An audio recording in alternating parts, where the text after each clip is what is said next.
The UDRcast is not affiliated and does not represent any 12-step fellowship. I, Bill Ward, the host of the UDRcast, will be sharing my experience and my journey of recovery. That does include, but is not limited to, the literature contained in the Big Book of Alcoholics Anonymous and the 12 Steps. Our guests will be sharing their own path to recovery and what has worked for them. The UDRcast encourages and supports all paths to recovery.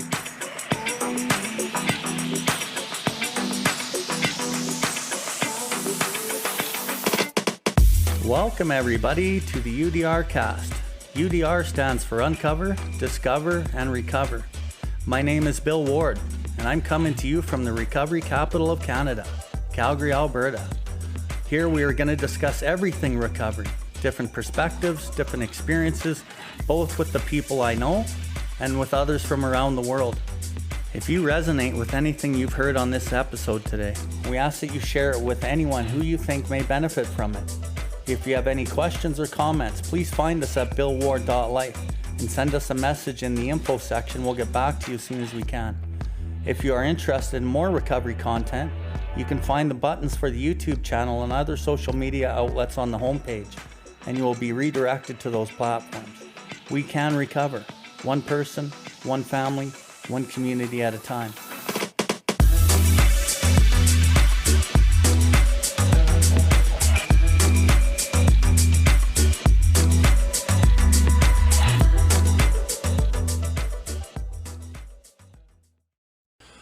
Okay, so we're going to start on step 3, kind of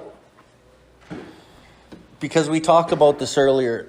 Like step 3 is the decision, and it's like it gets all the accolades in the program, right? Everyone talks about step 3, and that's kind of where we want to be. That's where we're trying to get to, and it has a lot of power in the rooms, right? Step 3 is not actually the deal. Step 3 is the launching pad to work and try to find the deal. Jackson had mentioned step 7. Step 7 is actually the deal, okay? Step 7 doesn't come your first time through the steps. Step 7 comes through understanding and practicing step 6. As you understand and practice step 6, which I'll do my best to try to articulate tonight, but step 6 is actually worked in step 10.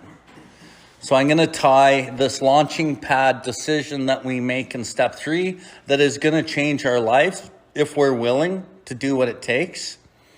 And then I'm going to tie it into the directions of the 10. And then I'm going to emphasize all of that through the 6. Okay. So when we get to this page 63 in the big book, again, it's the step 3 prayer. Many of us said to our Maker, middle of the page, God as we understood him. And that line there is, as we understood him, is italicized. Anything in italics in the big book means it's super fucking important. Okay, and why is that important? And nobody really talks about this, but I'm going to talk about it. Does anyone know when we understood God? God as we understood him.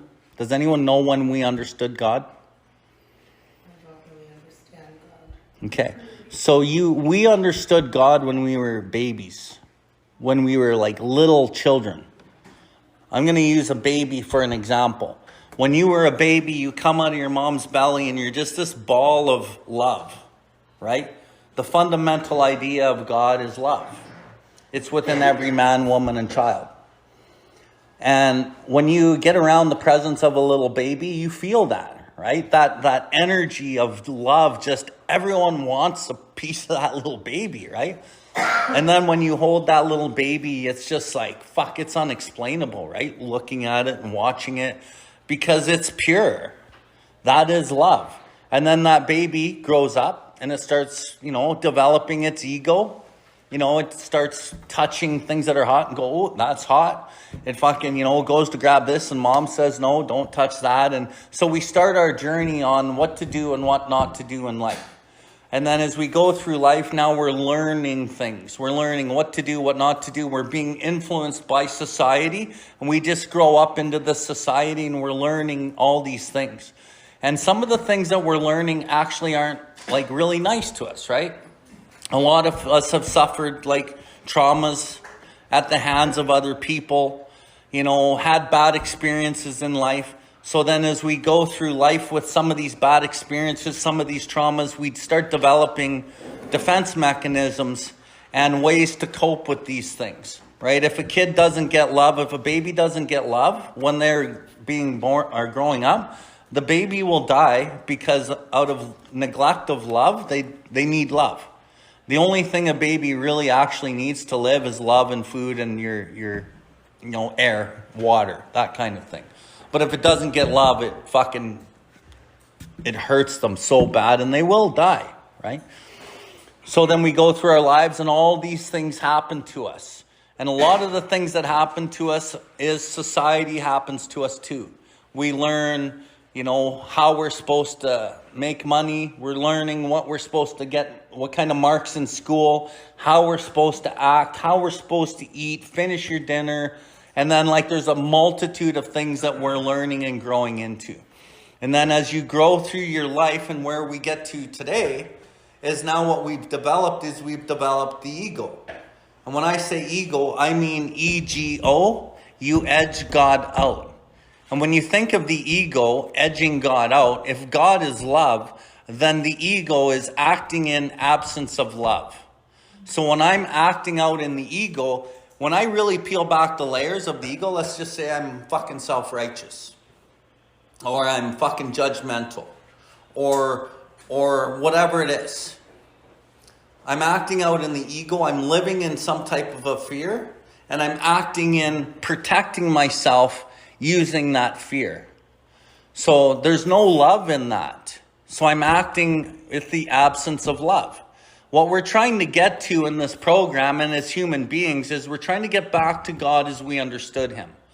When did we understand God? When we were first born, when we were a baby. And then we fracture ourselves. So let's say this is love and I'm a little baby. Now I journey through life and I start developing these defense mechanisms and fractures. And I have all these little branches of all these fractures of broken parts of me. And that's what we're calling the defects of character. And defects of character are things that I try to use to protect me. So the ego is actually really what it's trying to do is it's trying to protect you, right? When you act out in fear or you lash out at somebody, when you peel back the layers, you're just trying to protect yourself. So the ego, when you start aligning yourself with the ego, you got to give it some compassion, okay? Because we're taught in the program that the ego's bad and all these defects are bad and everything's bad, okay? And they're not good for us. Well, once you kind of accept what the ego is, it's kind of like with your drinking and drug using. Until you accepted it to your deep innermost self, you couldn't work out of it into a solution. And it's the same with lust, it's the same with pride, it's the same with self-pity, it's the same with playing the victim. The thing about, let's say, playing the victim in your own life, where you're blaming other people, and it's kind of like poor me, but you don't really like that, so you don't believe it because your mind says, no, I've been taught that that's not really the way I should be, so I say, no, I'm not like that. I'm not angry. I'm not lustful. I'm not whatever it is. But once you start peeling back the layers, and we talk about rigorous honesty, rigorous means accurate. So once you peel back layers and you fucking accept some of these truths, holy fuck, I am a fucking angry person. And I do treat people like shit. And I am a manipulator. And I do these things. Until we admit these things, we can't actually grow out of them, right? And whatever I'm going to resist persists. If I fucking hide behind a layer of my anger, I'll never break through that layer of anger and I won't get well and I won't become whole again.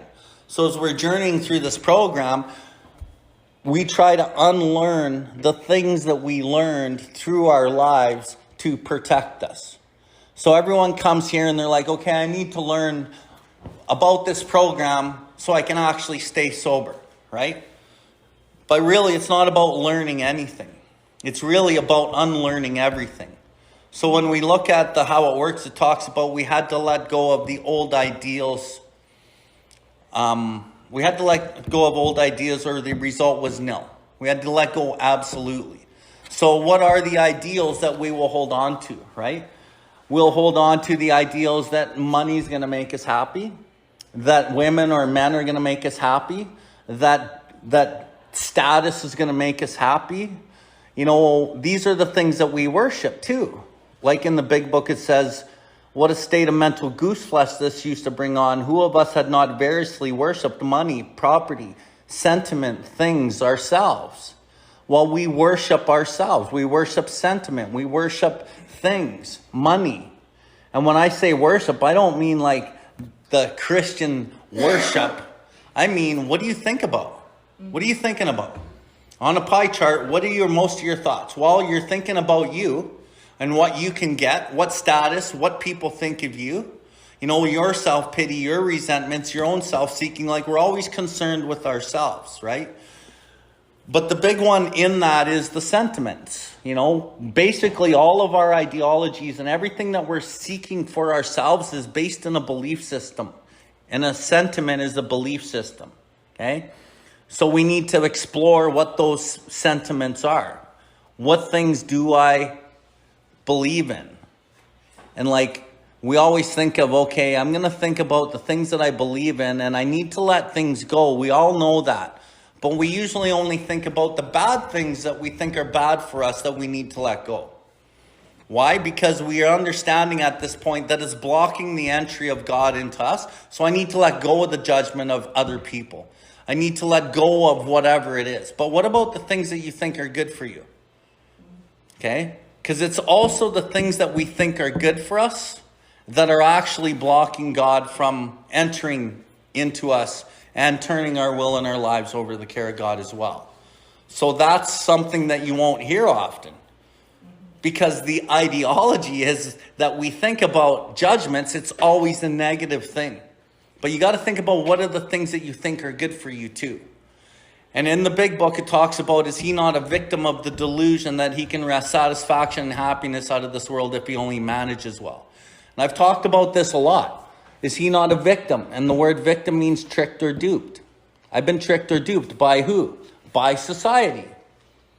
Of a whole bunch of ideologies that probably aren't really true. You know, some of what I worship, also an ideology, is when I experienced trauma when I was younger, I worship that trauma in a way. Because everything I do, I try to not have that happen again.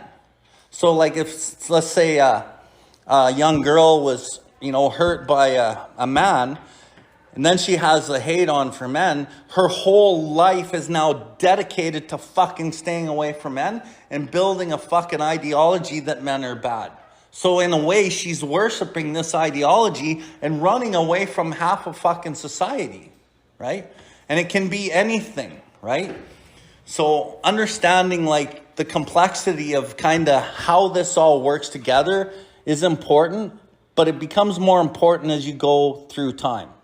So as we looked at the step 4, we're looking at our defects of character. And in the 4th column, we all focus, especially in treatment, in the 4th column. What's my part?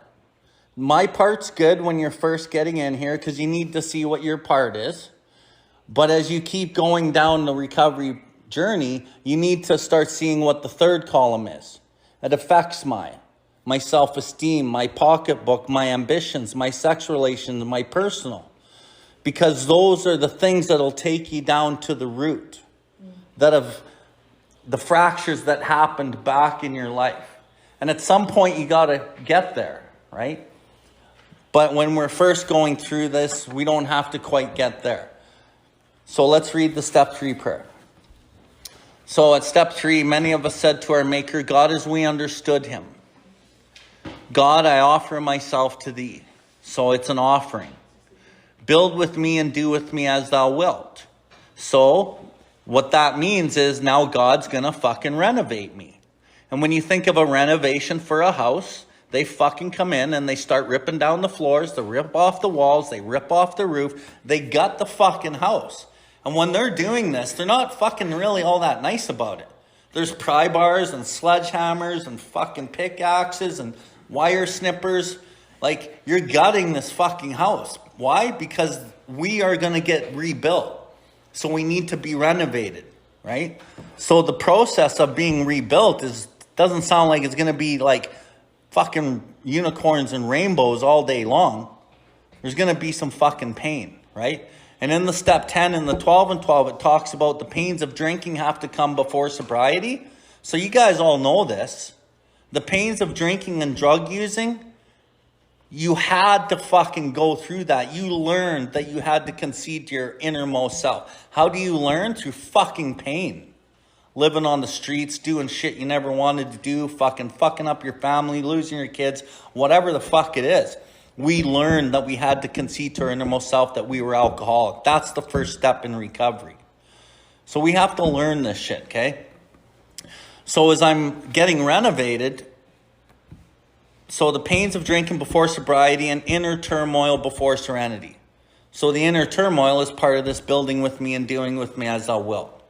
And when you're going out into life and God's like not treating you right, you think he's not treating you right because you're not getting what you fucking want.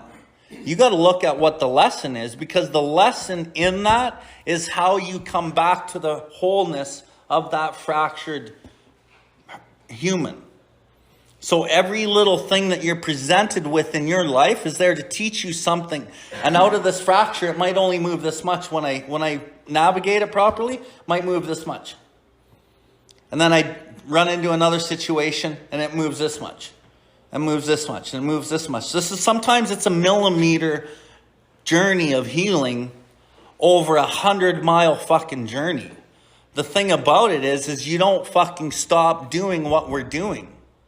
And sometimes as you're going down this road of inner turmoil and it's fucking healing like this slow, you get fucking pissed off because you're not getting what you want, because your desires are now getting frustrated, because your desire to have whatever it is gets frustrated because you're not getting what you want. So then you go to frustration and you get the fuck it's. And you say, fuck it. Fuck these people. Fuck you, sponsor. Fuck you. I'm doing this on my own. And then if you do it on your own, any life round on self-will can hardly be a success. We fucking pick up again because now I'm living in self.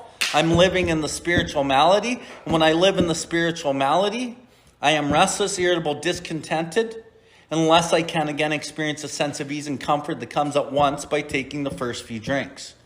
As I succumb to the desire again. Succumbed means failed to resist. We do not have the fucking power of choice in drink or drug if we're living in the spiritual malady. As we succumb to the desire again, as so many do, the phenomenon of craving develops. Meaning, I've now fucking can't handle it anymore. I need the relief and I don't have a choice. My fucking hand just grabs it and I'm fucking drinking it or I'm smoking it. And now I've set off the spree because now it's in my body. Now all bets are off. Okay, so we got to try to get way past that. So when things get fucking hard, and things are going to get hard, you can't fucking stop. And you have to stop and go, what's the fucking lesson here? And when your life is fucking falling apart as you're being built with and done with as thou wilt, there's a fucking reason, because God is fucking everything. And if God is fucking not everything, then he's fucking nothing. God isn't part-time in this deal. The difference between failure and success in your recovery is if you all can have God as fucking everything in your life, you'll be successful. Okay? The thing that the people in the program don't do is God is only the good in their life, and then they fucking manage the bad. And when you manage the bad, you're running your life. The fucking insanity to drink returns, and you pick up the drink. Why? Because you are now running your own fucking life. Being convinced that any life run on your own self-will can hardly be a success that concept doesn't really even kick in your first round of steps, really. That concept of me running my fucking life, like today, I'm sitting here, I'm absolutely convinced when I run my own life based on decisions, based on self, fucking nothing good happens. That came through the years of being sober, though. So you got to be able to stay sober. Understand what I'm going to deliver to you tonight. Practice this without fucking reservation at a higher level than the guy fucking beside you in the meeting. Because you look at both sides of you, those guys are fucking drunk. There's a guarantee. You want this shit, you got to fucking want it bad. And you got to fucking stay focused on what God is. And God is the seemingly bad. And God is the seemingly good. Because you don't actually know what's good or bad. And once you just understand that you don't know what's good or bad, you'll get to what Crystal said earlier. I'm learning to accept. Because as you accept and you learn your lesson, you can navigate with no self. Because you're just cruising through. Life's not piling up on you. And there's no need to fucking have the relief. Okay? Relieve me of the bondage of self. And when we talk about self again, we're tied to self. We are tied and so self-concerned. Okay? And in the step 3 earlier in this, it said the problem we think arises out of ourselves. So the problem of self arises out of myself. But when we look at self, we look at the 4th column in the step 4. But why do I fucking act like that? Because the real problem isn't actually that behavior. Although that behavior steps on the toes of my fellows, that behavior is driven by the problems we think arise out of ourselves. They're deep down inside. They're the things that you learned from that baby onwards. The traumas, the belief systems, your coping mechanisms, your need for validation, your need for love. That's where all of these problems we think arise out of ourselves. They're way down deep. That's 3rd column shit. That's where they come from. And you're not even in control of that, right? We talk about autonomy in this program. Your fucking subconscious, let's say shadow side, it has its own autonomy. Autonomy means self-governance, okay? So self-governance, the subconscious actually runs the fucking show on its own, unbeknownst to you. So for you to think that you have control of your own life to begin with is fucking bullshit. And when people tell you control this, control that, control this, good fucking luck. You can't control anger when it fucking comes up out of fucking nowhere and we just lash out. You can't control lust and desire for sex. There's been times where I knew for sure I wasn't getting in a relationship or fucking this chick. And then you know what? I'm fucking that chick. And I was like powerless. And then I fucking suffered the consequences because my decisions based in self, going against God in me, always has consequences.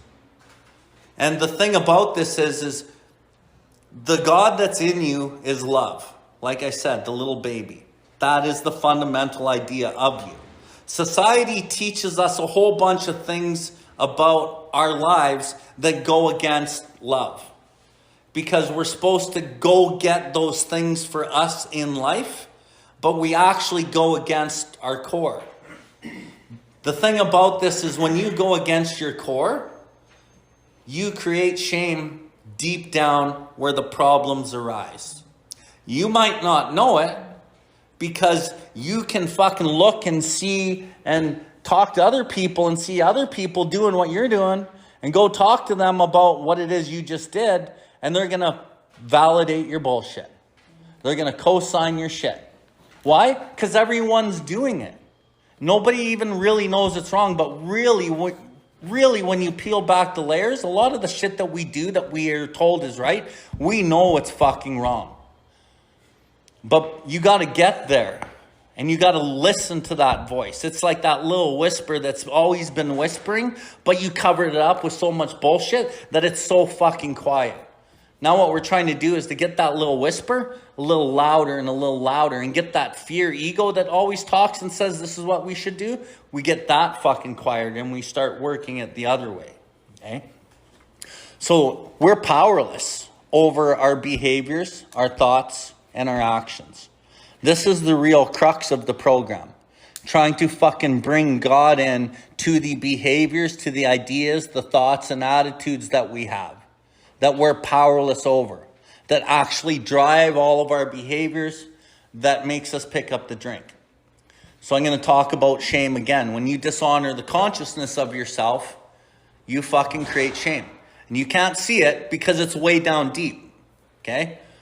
The other way that you're going to create shame is you're going to not live up to maybe society says, oh, you should be making $75,000. You're this old and you should have kids. You should have a husband. You should have a wife. You should have all these things. You should have your shit together, because who tells us? Society tells you the story. And then you're like, fuck, look at all these other people. They're married. They have kids, even though they're fucking miserable. But you don't, maybe you do know that, but we live in self-delusion, I think the book said, right? I'm driven by 100 forms of fear, self-delusion, self-seeking. The self-delusion's really important. I see fucking 3 sets of couples all fucking miserable. I know 2 of them are fucking beating their wife. Their fucking kids are fucking getting yelled at. And I'm fucking jealous of that because I'm fucking single. And so I fucking shame myself because I'm not fucking married or I don't have kids. So now I'm shaming myself on a belief system that's fucking not even mine. And fucking 50% of marriages fail anyway. Why the fuck would I want to get married, for fuck's sakes? Right? I'm not saying it's a bad thing. But I am saying, like, women especially, they want to get married, right? They want to have the kids. They want to do all these things. And those are all good things. But we can do these things. But we have to do it from a place of authenticity, not from a place of fear and ego. Because the fear and ego over time will fucking destroy your fucking relationship, because you're not even in a relationship with your fucking self. So, as we keep reading this, that I may better do thy will. Take away my difficulties, so that victory over them may bear witness to those I would help. Of thy power, thy love, and thy way of life, may I do thy will always. Does anyone know what take away my difficulties means? Take my defects. Yes. Okay. Take away my difficulties. Take away my fractured parts of myself that I act out in to ease the problems that arise out of myself. Please take these defects of character away that actually cause my problems. So take away my difficulties that cause my difficulties. That's what it's saying. And then it says, as victory over them. So as victory over them means, okay, what does victory mean? Anyone? It means I win. Yeah. Means there's a fight. Means there's some type of competition. Right, perfect. So as victory over these difficulties, as we master these defects. And when we talk about master, let's use the word master. If God is everything, then God's the fucking master. If God is love, then fucking love is the master. Okay? So as we use God to defeat these fucking defects, the defects are based in fear. I'm using God in faith. Love fucking disintegrates all fear. And it always disintegrates force. True power always disintegrates fucking shit. And you can see the example of this in everyday life, right? If you and your friend are both arguing and somebody says, you know, you fucking asshole, Bill, that's force. What does that create?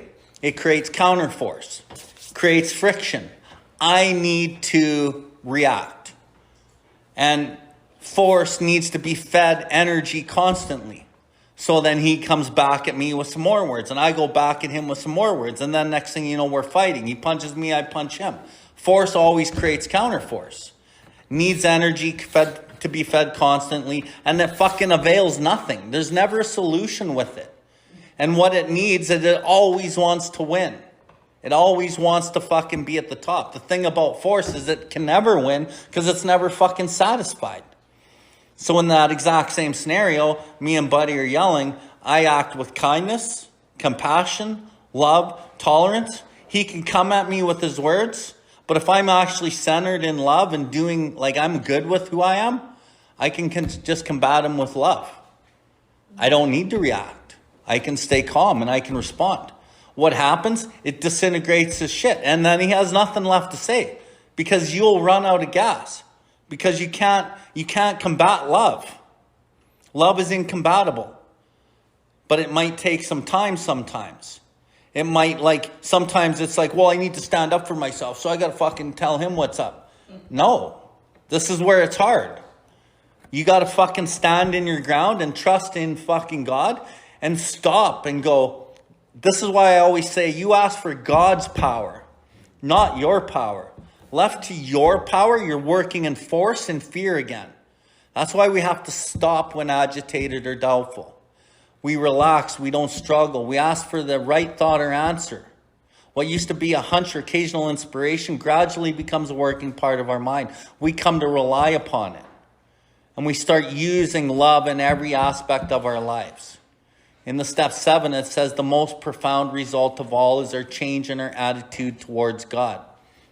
Not change in our attitude towards God. Let's say change in our attitude towards love. Because we all think that, oh, I can just give love and I'm going to take my love away. You're being a piece of shit. I'm not going to fucking love you. I'm taking my love away. That's not love. That's fucking manipulation. Because when you are just love, when you are the fucking entity of love, when you are walking in the image and likeness of your creator, which is love, then you don't need to fucking give love because you just are love. That's kind of where we're trying to get to in this program. Love and tolerance of others is our code. That's in step 10. And when it says love and tolerance, or love and tolerance, does anyone know what tolerance means? Kind of like putting up with. Acceptance. I guess. Acceptance, okay? Tolerance is mistaken for tolerate, okay? But sometimes when we start this journey, we have to fucking learn tolerance through tolerating, okay? So love and tolerance is our code, but it might have to start with fucking dislike and tolerate. But the fact that we can hate or dislike anybody has to be abandoned, even if only a little tiny millimeter a bit at a time. We can't live in the fucking grouch and the brainstorm. That shit's poison for us. And we don't want to live there anyway. We don't want that. Really, if you ask anyone what they really want, they want what we're trying to achieve here. They want to love, they want to be loved. They want to fucking be kind, they want kindness. Like, that's what human beings are actually designed with. It's the world of the material and our journey through life that actually allows us to build up all those other things that we think are okay. And why do we think they're okay? Because the rest of the world's fucking using them too. But we don't have to. And we shouldn't. And we don't want to. That's why Alcoholics Anonymous and the big book has transformed more lives on earth than fucking anything. Because that's the whole basis of it, right? And why do we do this work? Anyone? Why am I here fucking building with me, doing with me as thou wilt? Why am I relieving myself of the bondage of self? Why am I fucking taking away my difficulties anyway? So that I can better help others. Right. So this isn't about coming here, doing this work, just so you could fucking go home and fucking be happy. Because I'll tell you what'll happen if that's what you're here to try to do. You won't fucking be happy. That's not how it works. And I've seen it time and time and time and again. I've used this analogy for years. It's like, okay, here's happiness. Dump a fucking pile of sand in my hand. And in this program, here's happiness. And I squeeze this fucking happiness. Why? Because I want to wrest satisfaction and happiness out of this world by managing it well. So this is what I'm doing. I'm squeezing happiness. I'm fucking trying to get the old lady. I'm getting the status. I'm getting the job. I'm getting the bank account. I'm fucking making sure I'm happy. I'm squeezing that sand. And it all goes through my fucking fingers. And then I open my hand and what's there? Nothing. Nothing. That's the way that I've been taught to live life. That's common sense. Common sense thus becomes uncommon sense. The way that I used to live like that is now, no. If I fucking hold that sand right here, this happiness, which is love essentially, it'll just stay there in my hand. I don't need to grab it. I don't need to force it. I'm just careful with it. And I can have it for the rest of my life if I'm fucking careful. And I treat people with respect and dignity. And this whole journey that we're talking about is a journey not only for treating others with respect and dignity. Through the processes of what we're doing here, you find your own authentic truth. So when you're working in force, you're always setting boundaries because society says, set the boundaries like this. Kick them out of your life. Shut the door. Block them. Do all these things and get these people out of your life. Set all these boundaries. Well, what do they set out of? Fear. They're all set in fear. But what's normal? Everyone else is doing it. So that's what we do. But we're not really happy with that. But when you get truthful with who you are, authentically truthful with who you are, you don't need to set the boundary out of being insecure. Those boundaries are set out of those fractured pieces and brokenness of you. You don't need to set it. Once you start healing, and this journey is about healing, you set it out of wholeness, out of love for your own self. You can go and say to somebody who you don't want in your life, you know what? Like, I don't really think this relationship's going to work. I really wish you the best. And, I think I got to move on. And I wish you the best. And honestly, you really do wish them the best. Because you're not resenting them. You understand that they're emotionally ill, spiritually sick, and frequently wrong. You understand that he's had his own journey in his own fucking fractured life. But he's not awake enough and no one's taught him. But that's not up to us. So we set boundaries out of truth. And we don't need to be in relationships that we know we shouldn't be in. How many of us have been in relationships and known I shouldn't fucking be here? Right? And then we rationalize and justify and tell ourselves all of these reasons. Well, I love him because blah, blah, blah, blah, blah. He only hit me fucking twice, He fucking provides me with a great life, or she provides me with a great life. Like, and out of my own experience, I lived this, right? I fucking lived this. And every time she fucking didn't trust me or she fucking wanted my phone to look at or whatever, inside my fucking being, I'm just like, fuck. You don't even fucking know me. Like, if you fucking knew who I was, you wouldn't do this. Because I know that I'm not doing anything. I don't need you to fucking chastise me over shit I ain't doing. But then I'm like, everything of short, I'm saying I'm sorry. Because I have a hard time saying sorry for shit I didn't do. But I have.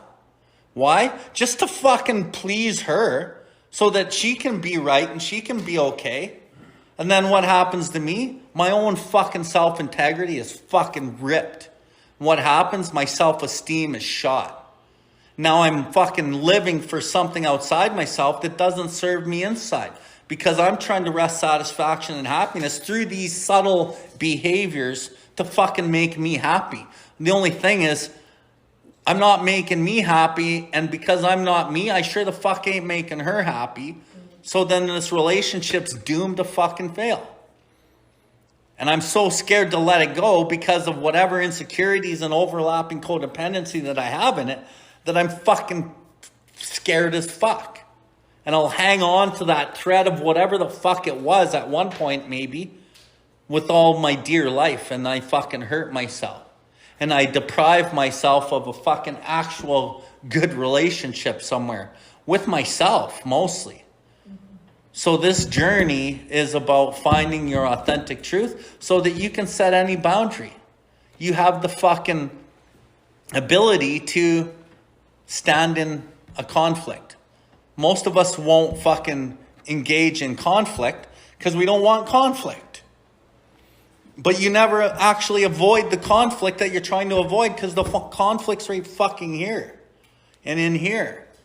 So you don't really escape the conflict anyway.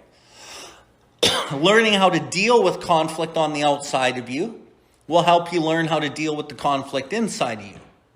And as you learn how to deal with the conflict inside of you and outside of you, you fucking are able to stand in your truth. Some of you who have been here for the whole study have heard me talk about walking the journey of your own truth. It might not even be the truth when you stand in it, because it still might be based in some fear or some brokenness, but at least it's better than fucking not saying anything. And as you walk in the journey of truth, you will get to the truth. Because the truth that you might be walking in might need to be justified to some degree. But real truth doesn't need to be justified. Because when real truth is based on love for yourself, you don't have to justify it. It just is. And then if that person can't accept that, you're okay with it. Because you know that that's your truth. And we don't have to worry about people pleasing. The important thing is we ask for God's power, because these are the moments, right? These are the moments where we're going to fucking not do anything. We're just going to hide behind, not wanting to have conflict or not wanting to be seen or whatever, right? So we got to find that power in those moments. And if you're in tune with that little whisper and you hear it and you're like, fuck, this is where I should say something. Maybe there's a fucking girl getting gossiped about and you're standing there with the girls gossiping or the guys gossiping and man. But then sometimes we'll be like, yeah, that fucking bitch, she did this. And then you just you double wronged it. And it's just like, fuck. But then we rationalize and justify that in our own heads. And we push it away. The thing is you can't really push it away. Because it's down where the problems arise out of. That's why you're acting in it, for fuck's sakes. The problems we think arise out of ourselves. The need for validation within my peer group. My emotional security within the peers that I'm in with that moment. Maybe it's at work. And you can't speak up because you're worried about fucking getting fired and not having enough money for your house. Or pay the bills and for your kids and blah, blah, blah. So you're selling out your soul on all these different areas because you're so fucking afraid of your material security and how you're going to look to other people. Well, you're not doing yourself any favors. These are the moments where we have to stand up in that truth, talk to our God-centered pillars, pull on God's power. And if we have to get out of that fucking situation and I need to be fucking living at my mom's for a fucking month with my kids, the peace of mind that I have over fucking asking my mom with love and pure intention, and she says yes because she loves me, and I go and I suffer that humility, the humbling of pain in that moment where I got to live with my mom, but I can get my feet back on, and I don't have to sell my soul at this job, and I know that I'm a good person, and I know that if I'm walking in the path of my Creator, He's going to fucking take care of me. That's the fucking kind of faith we're talking about. Who has that kind of fucking faith? Not many people.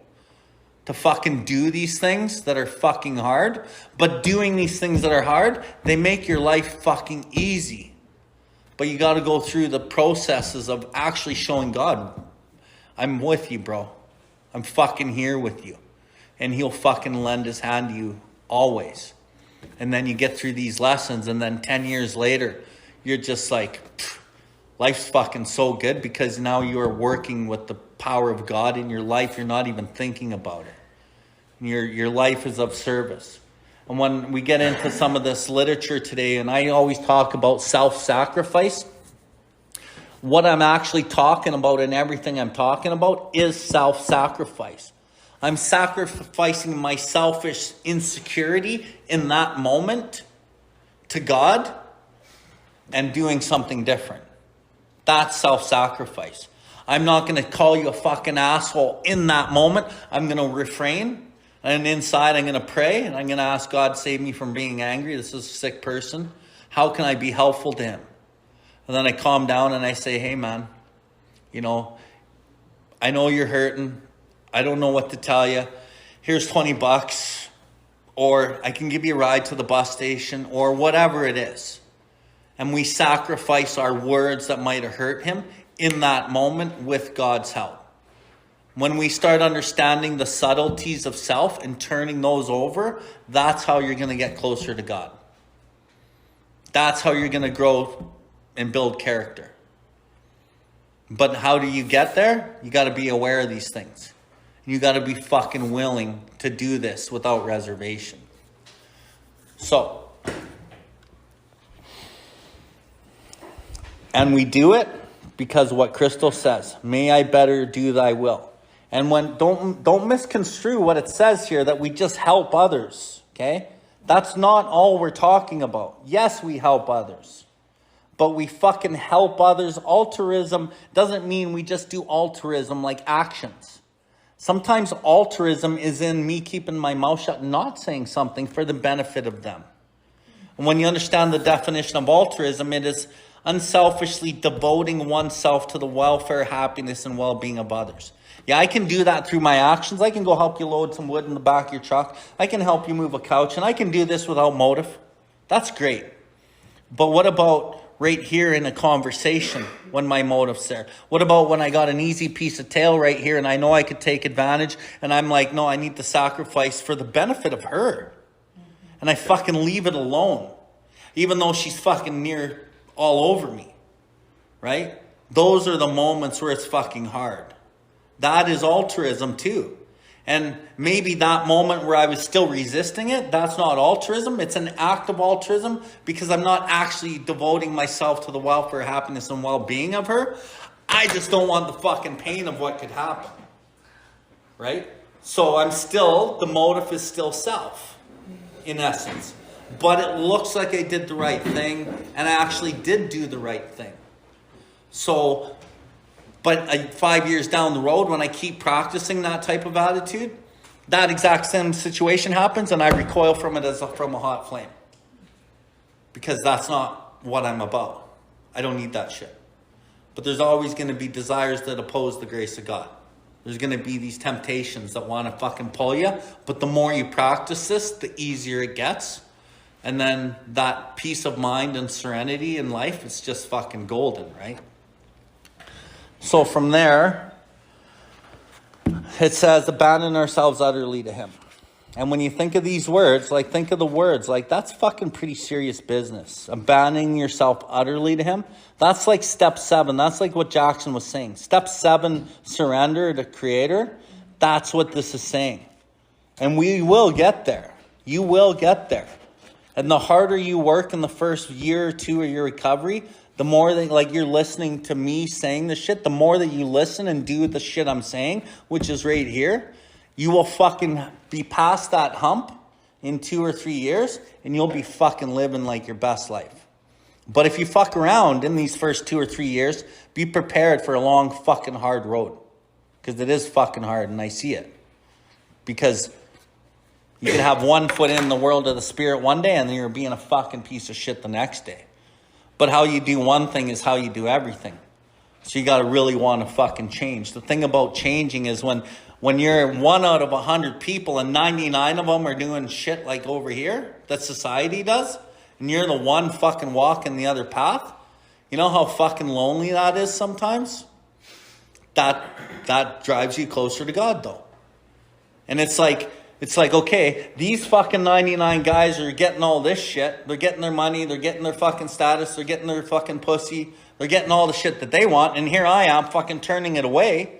I'm not accepting the job that fucking wanted to give me a raise. I'm not accepting the hot piece of tail. I'm not fucking getting any of that. Why? Because me and my sponsor and God says it's not a good idea. But I'm like, what the fuck? This is kind of fucked up. Right? It seems like it's wrong. But as you keep going down that road, you will fucking benefit far more than these 99 guys. And it takes time. It takes commitment. The thing is that these guys know what they're getting right here, right now, because the ego needs the relief right here, right now. The ego always needs relief now. They're getting the benefit of what they think they're getting in their life now. But the real benefit isn't now. Because there's more than just you right now. There's you in a week, there's you in a month, there's you in 5 years, there's you with your family. And the benefit of you and the community of you through time is fucking down the road, but you don't know how that looks because it's unknown. There's no, that's part of the journey. That's part of the fun. But at first it's scary because we all want to control and we want to know what's happening. But once you get used to fucking not knowing, that's the fucking adventure. That's the journey, and that's hard. But as you go down that 5-year, 10-year journey, your consciousness is here. These guys are still fucking around down here, fighting everyone, resenting people, doing the same old shit that they've always done because they don't want to change and they can't change, and why should they?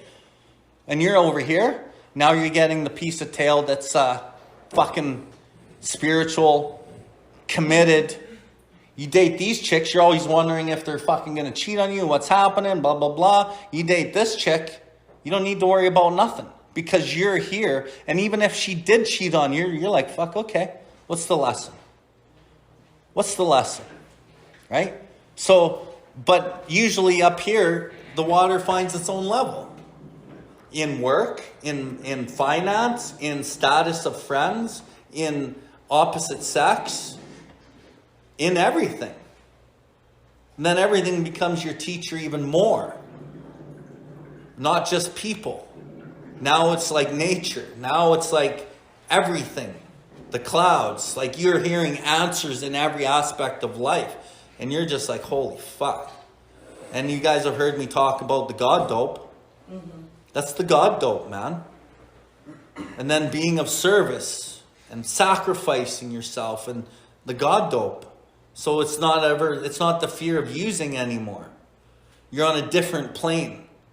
You know, it talks about in the book, our thought life will be placed on a much higher plane when our thinking is cleared of wrong motives. These guys are still fucking around with selfish, self-seeking motives. Our thought life is placed on a higher plane because we've self-sacrificed and we've dedicated our lives to Creator and fucking others. Okay. Any questions? Does everyone kind of understand what I'm talking about? Okay. Page 84.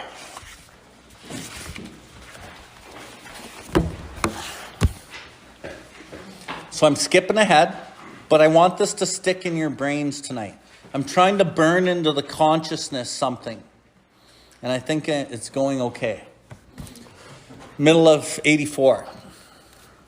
This thought brings us to step 10. So the thought that brings us to step 10, which we're not at yet, is amends. Okay? It's the thought. It's the amends. It's the fucking justice step.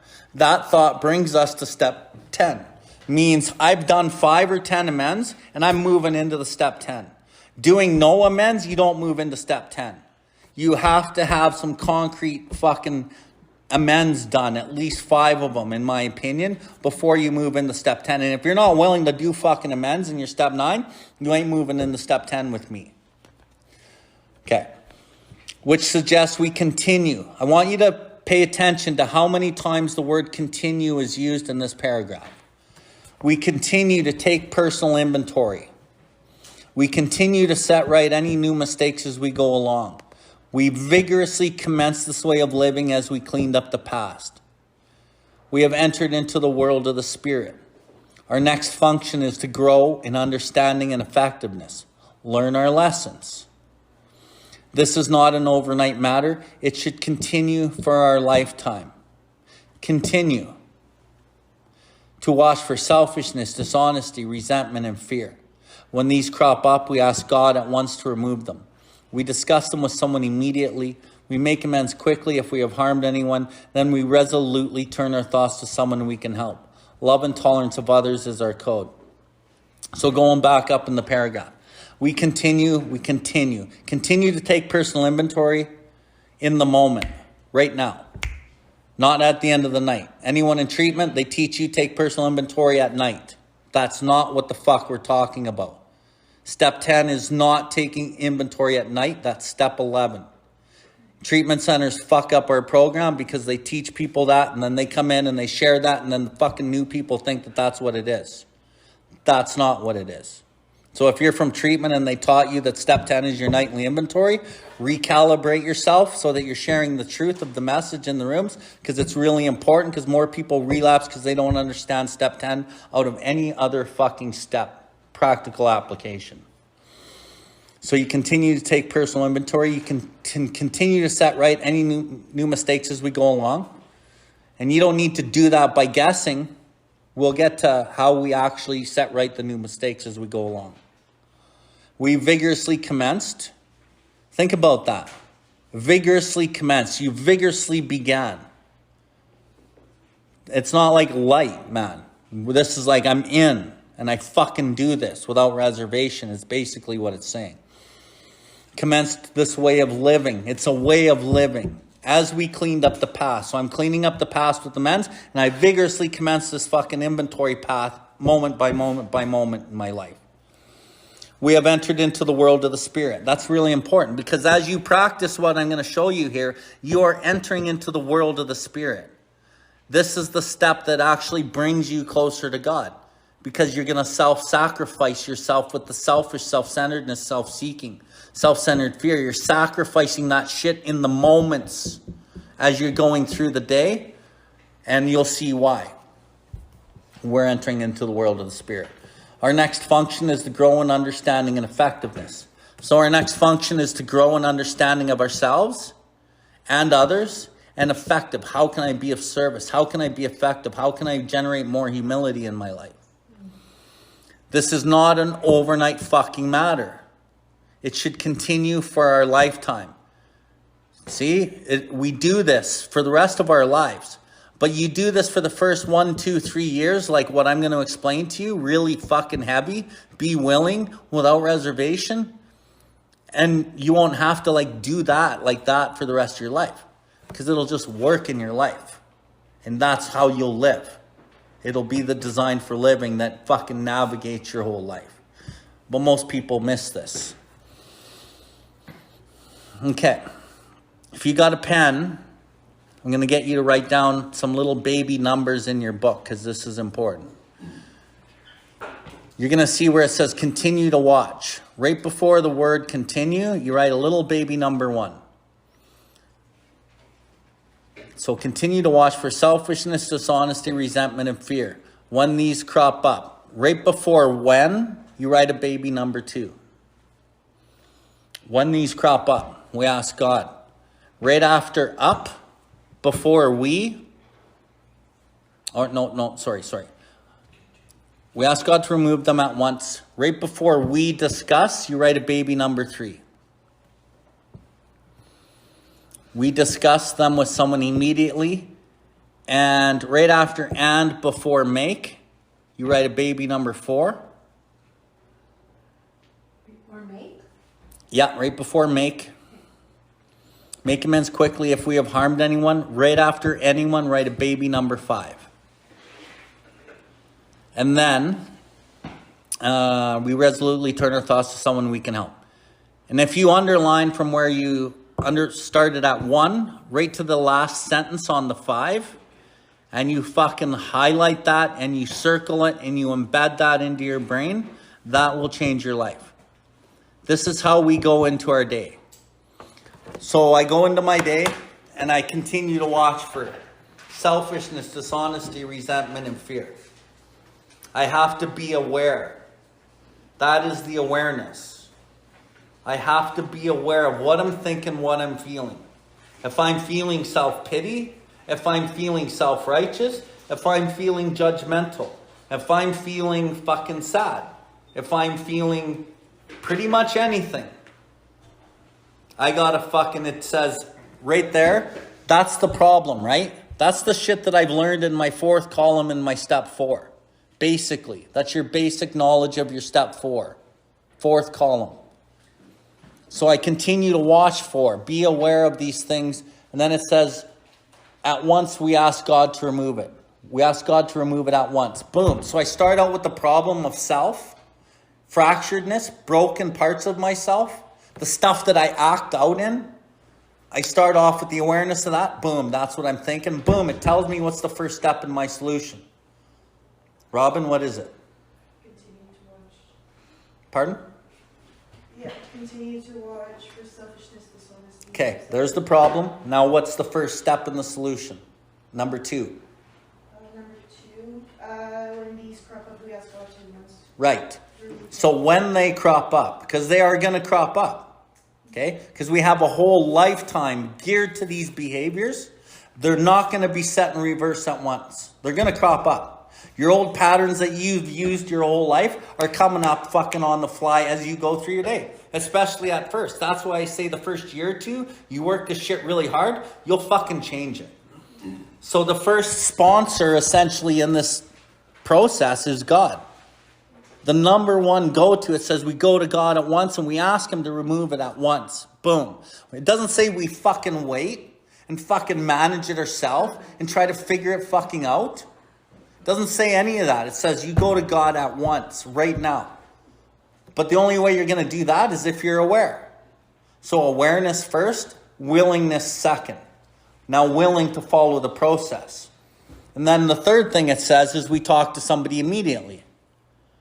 Most of us are not going to fucking talk to somebody else immediately. Why?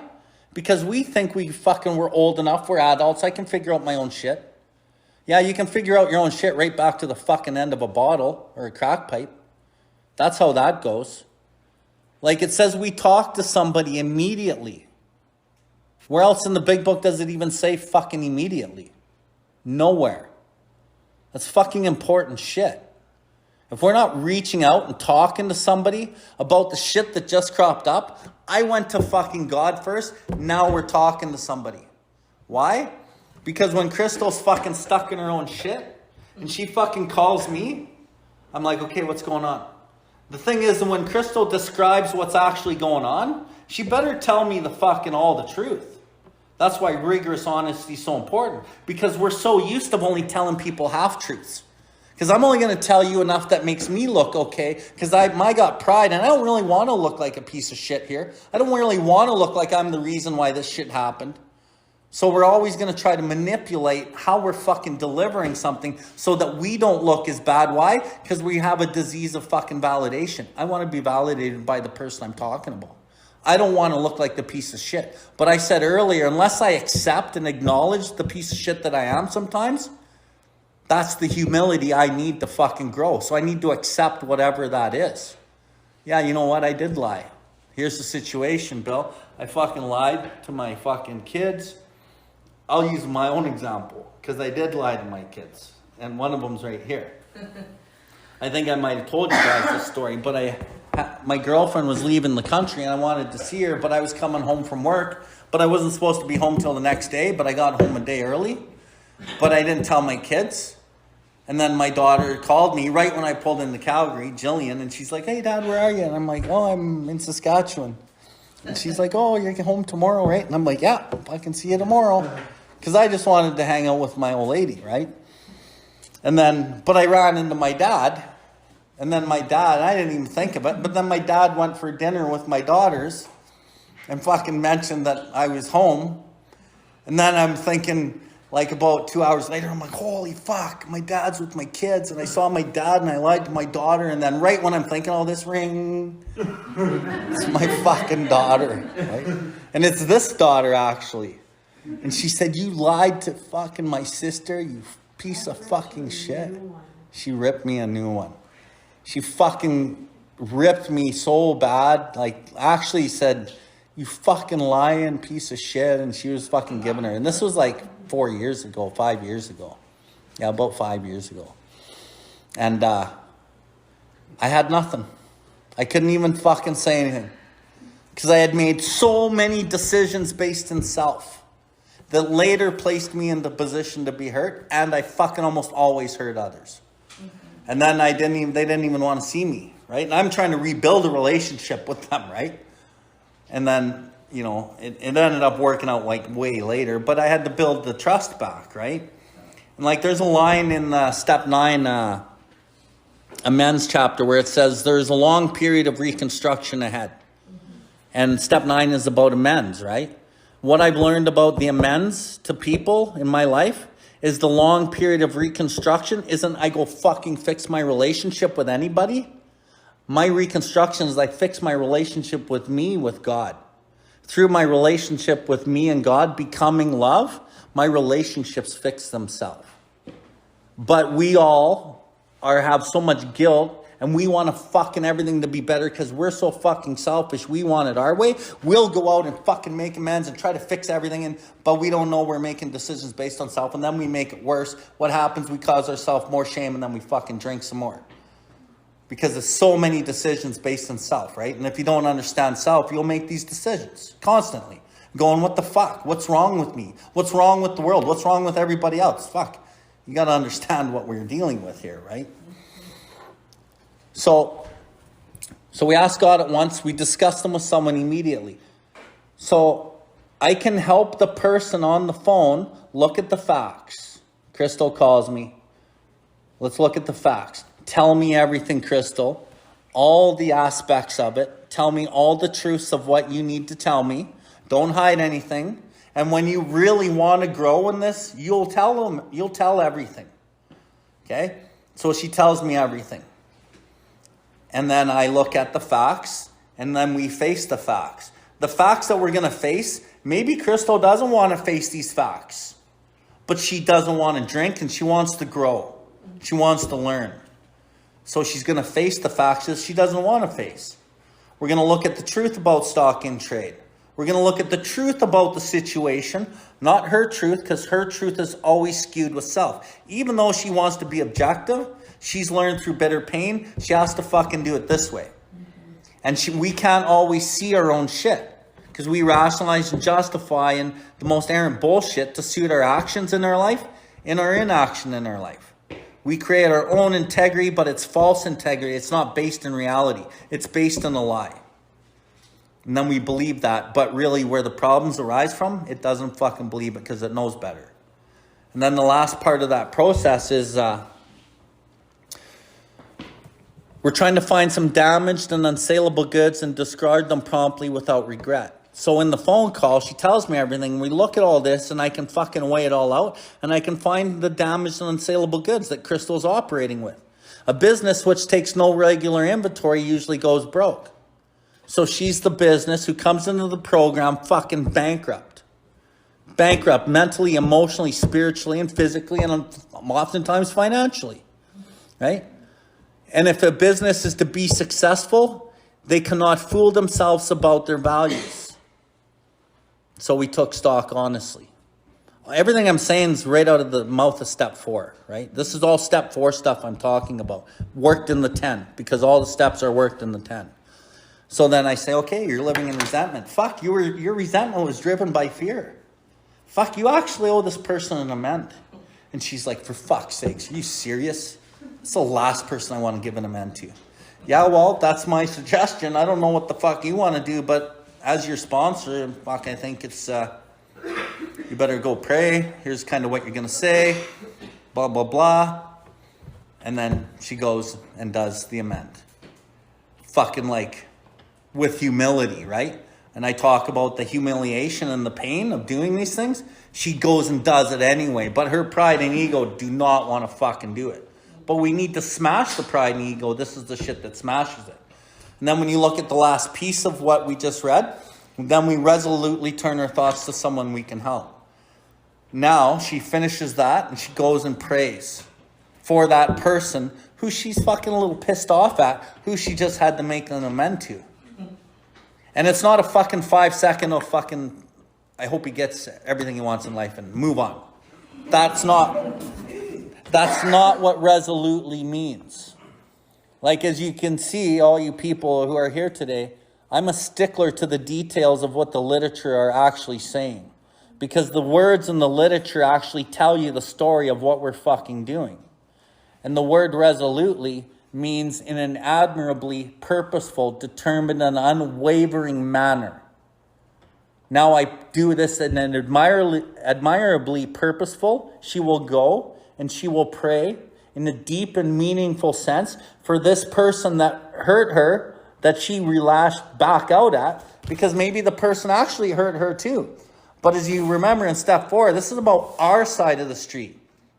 We resolutely, again, look for our own mistakes. Disregarding the other person's wrongs entirely, we don't even fucking think about that. This is our shit, not the other person's. The inventory was ours, not the other man's. So then she resolutely prays for this person, wishes them the best, and even if she doesn't want to, that's why we don't pray for 5 seconds, because there's no deep and meaningful sense to that. You pray for a minute. You pray for a minute for someone you don't like, it changes you where the problems arise. It starts changing you. And so what you just read here, this is your practical application of step 10. This little thing right here will change your fucking life. And why is this step 10 tied so much into the 6 that I want to talk about tonight? Because the 6 is the willingness to fucking do this shit without reservation. And when you look at the 10, when you start doing this, that's why it says continue. Continue, continue, continue. Vigorously commence this way of living as you cleaned up the path. Because it's saying, like, do this. Don't fucking stop. And it ties into the 6. Okay? So I'll just finish with this on the 10. Then we resolutely turn our thoughts to someone we can help. Love and tolerance of others is our code.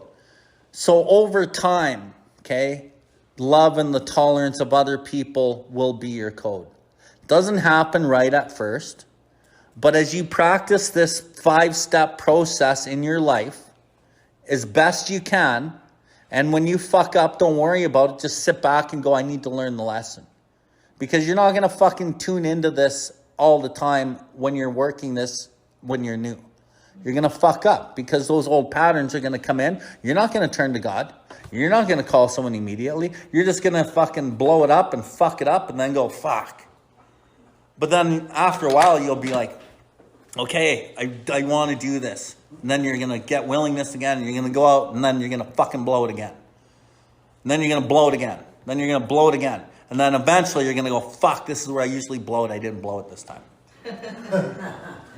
And then you fucking don't act out in self. And then nothing bad actually happens. And you're like, fuck yeah. Right? And then the next time you blow it. But it's a matter of willingness. And I talked like about a millimeter by millimeter journey. This is the step that separates the men from the boys. Are you going to fucking do this? No matter what, at any cost. Over and over and over. And as you do it, you're the guy walking lonely on this way while everyone else is still fucking around over here. And as you do this, the love and tolerance of others will become your code. And you will see these promises in the step 10. For we have ceased fighting anything or anyone, even alcohol. Why are you ceased fighting anything or anyone? Because you ceased fighting your fucking self. If you're not fighting yourself in your own head, then you won't fight other people. And if you're not fighting yourself and other people, you won't be fighting alcohol. For this time, sanity will have returned. The sanity that returns is you don't run your own fucking life. That's the sanity, that you don't learn that first. So the sanity that returns is you just don't drink. You can match the sane thought not to drink with a relationship with God, and you don't need to pick up the drink. That's the sanity that returns at first. But like I said, as you work this program over time, you will see that the sanity that returns is you don't run your own life. And you will learn that if you do run your own life, it's insanity. And you won't want to run it. So then you'll dig into this work harder and you'll just be like more diligent and diligent. We will seldom be interested in liquor. We will seldom be interested in lust. We will seldom be interested in gambling. We will seldom be interested in anger, judgment, whatever the fucking fractures are. You will seldom be interested in acting in that. You will recoil from those things as from a hot flame. Because you know those things do not serve you anymore. They're the damaged and unsaleable goods that do not serve you anymore. And you've learned over time, fuck that. You will react sanely and normally. You will find that this has happened automatically. You will see that your new attitude towards liquor, towards lust, towards porn, towards gambling, towards anger, towards judgment, towards gossip has been given to you without any thought or effort on your part. It just comes. That is the miracle of it. We are not fighting it. You're not resisting it anymore. You're not fucking tolerating it anymore. You have tolerance for it.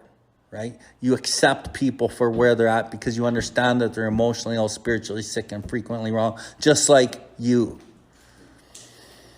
It just comes. That is the miracle of it. We're not fighting it. Neither are we avoiding temptation. So you're not resisting the temptation of all that shit anymore. We feel though we've been placed in a position of neutrality, safe and protected.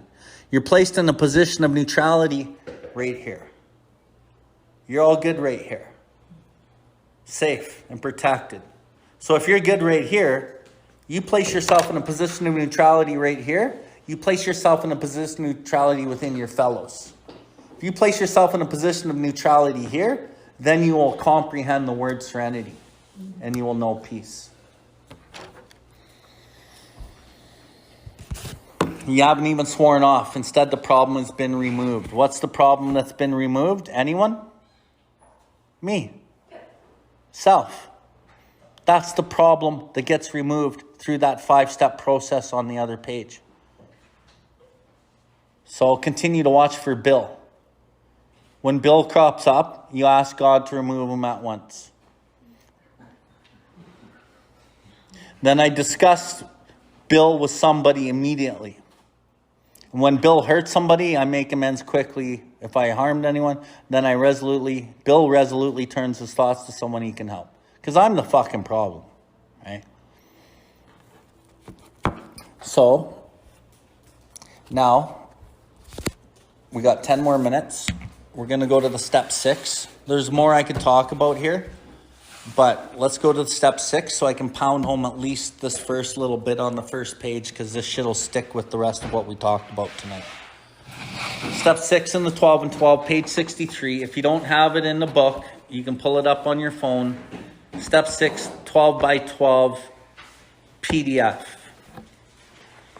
And I'm just going to touch base on this first page mostly today.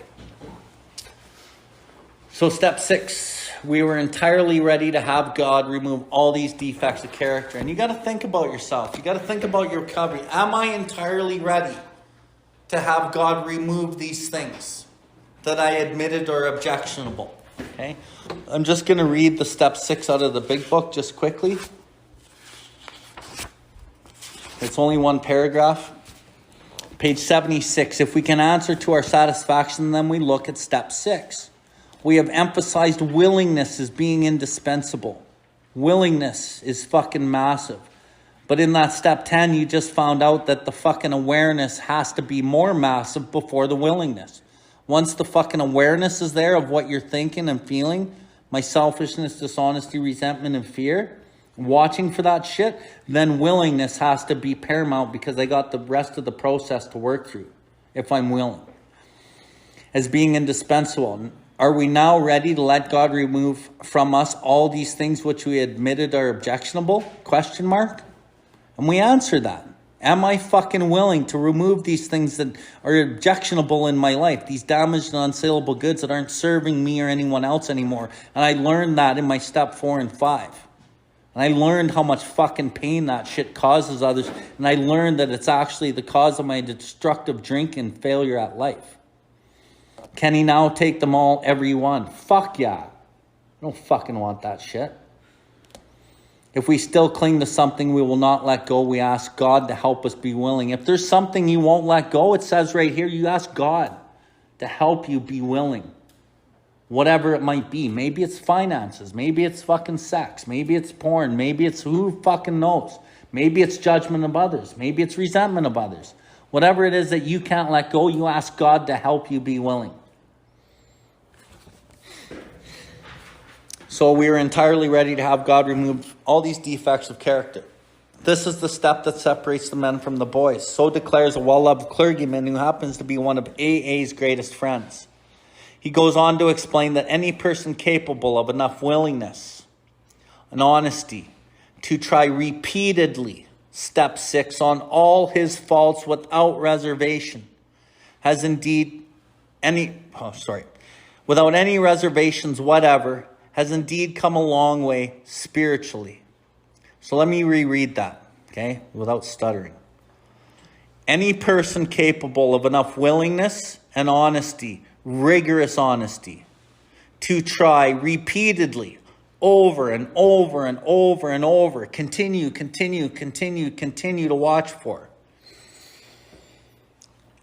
On all his faults, not some of them, not part of them, not half of them, all his faults, without any reservations, whatever. There's the key there.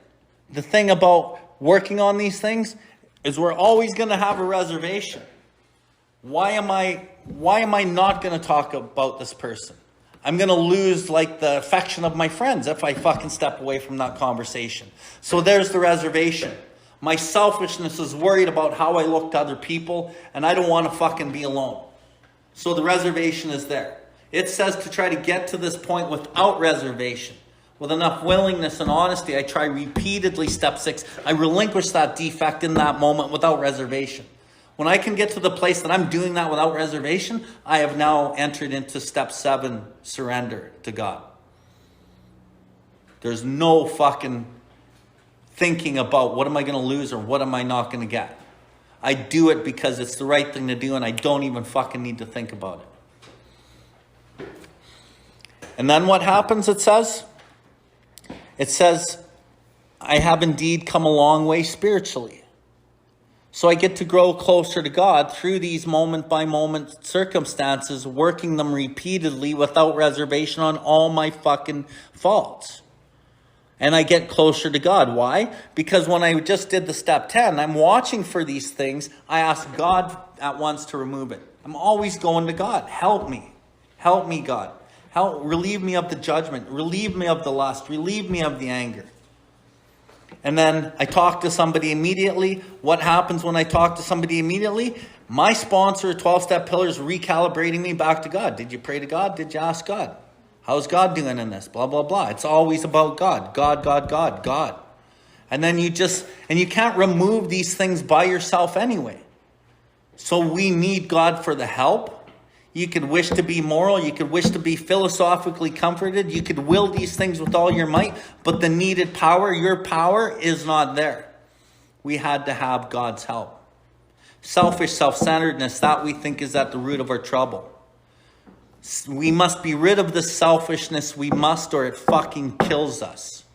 It's not the drugs and the booze that kill us. It's the selfishness. And there seems no way of entirely getting rid of self without his aid. Period. We had to have his help. That's the main reason why we're in this program. Is exactly what I just said to you guys. It's about self, having God remove the insanity of my fucking bullshit so that I can get closer to him.